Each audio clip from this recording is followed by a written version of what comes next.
प्रश्न तुमचे, उत्तर आमचे. अचूक, निर्भीड आणि सडेतोड. लोकशाहीचा खरा मंत्र म्हणजेच न्यूज लोक. येवला तालुक्यातील बल्हेगाव जिल्हा परिषद प्राथमिक शाळेत शालेय पोषण आहार स्वयंपाकी कामगाराचा स्वयंपाकादरम्यान पाय भाजून गंभीर दुखापत झाल्याने वर्तमान कामगार संघटना संचलित वर्तमान एकात्मता फाउंडेशन मदतीसाठी धावून आली आहे. उमाताई रासने असे त्या महिलेचे नाव असून सध्या तिच्यावर येथील उपजिल्हा रुग्णालयात उपचार सुरू आहेत. रासने यांची परिस्थिती साधारण असल्याने जिल्हा परिषद शाळेत शालेय पोषण आहार शिजवण्याचे काम करतात.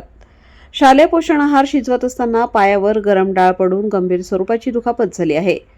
हॉस्पिटलचा उपचारासाठी येणारा खर्च आणि प्रपंचाचा गाडा हाकणे कठीण असल्याने वर्तमान कामगार संघटनेचे अध्यक्ष शरद लोहकरे आणि उपाध्यक्ष हरिश्चंद्र राऊत यांनी कामगार संघटनेच्या महिला पुरुषांना आवाहन करताच अनेक जण मदतीसाठी सरसावले आणि मदतीचा हात देत स्वखुशीने मदत करत आहेत.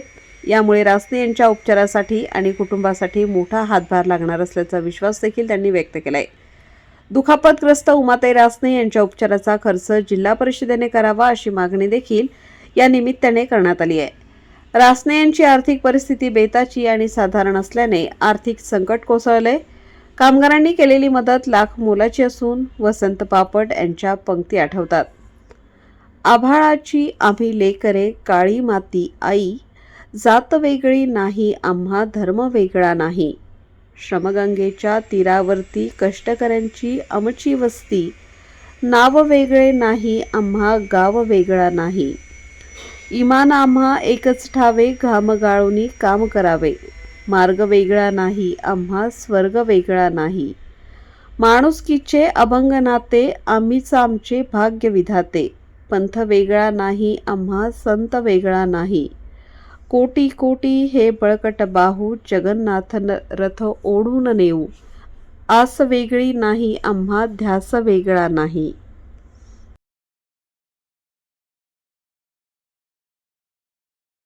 या चॅनलच्या माध्यमातून आणि सर्व मीडियाच्या माध्यमातून सरकारचं लक्ष वेधायचं आहे की जर शालेय पोषण आहाराच्या कर्मचाऱ्यांचा हा 2,500 रुपये महिना आहे आणि 84 रुपये रोज आहेत आणि जर आज हा उमाताई रासण्याचा जर पाय आज रिपेअर झाला नाही तर याला जबाबदार कोण राहणार आहे? खऱ्या अर्थाने ह्या लोकांची जीवन विमा सुरक्षा ही शालेय शिक्षण विभागाने काढलेली पाहिजे.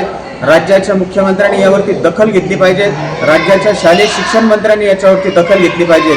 या तुटपुंज मानधनावरती हे जर शालेय पोषण आहाराचे कर्मचारी काम करत असेल आणि आज त्यांच्या बाबतीत अशा काही घटना घडत असेल तर याला जबाबदार कोण राहणार आहे? म्हणून मी तमाम माझ्या वर्तमान कामगार संघटनेच्या वतीने मी सरकारला आव्हान करतोय आणि येवला प्रशासनालाही आव्हान करतोय की आपण इथं या आणि ह्या कामगाराची परिस्थिती बघा की हा कामगार कुठल्या परिस्थितीमध्ये आहेत. आज आजाराशी झुंज देतोय तो आणि आज ती जखम ती बरी होईल त्या जखमीच्या बाबतीत तर कुठलंच दुमत नाही, पण पुढील आजारासाठी त्यासाठी त्याच्याकडं आर्थिक निधी नाही आहे. ते निधी त्यांनी कशी उपलब्ध करायची? म्हणून या ठिकाणी येवला पंचायत समितीचे शिक्षण अधिकारी असतील त्यांनी या ठिकाणी सरकारी हॉस्पिटलला त्यांनी भेट दिली पाहिजेत आणि ह्या कर्मचाऱ्यांची काय परिस्थिती ही जाणून घेतली पाहिजेत.